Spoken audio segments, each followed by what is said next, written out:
CCN news एक पाऊल महाराष्ट्रासाठी। बुलढाण्याच्या सैलानी बाबा दरगाहवर दर्शनासाठी आलेल्या भाविकाला कर्मचाऱ्याकडून मारहाण करण्यात आल्याचा आरोप केला जातोय। याचा व्हिडिओ सध्या सोशल मीडियावर चांगलाच व्हायरल होत आहे। सैलानी बाबा दरगाहवर देशभरातून लाखो भाविक दर्शनासाठी येत असतात। अशातच एका भाविकाला कर्मचाऱ्याकडून मारहाण केल्याचा दावा केला जात आहे। या प्रकरणी अद्याप पोलीस ठाण्यात कुठलीही तक्रार दाखल झालेली नाही।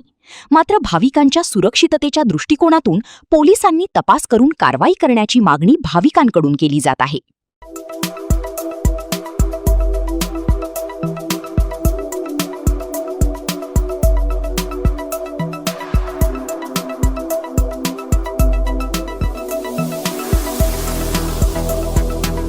तसेच आपल्या भागातील महत्त्वाच्या बातम्या पाहण्यासाठी CCN न्यूज डेस्क चॅनलला सबस्क्राइब करा आणि बेल आयकॉन प्रेस करा।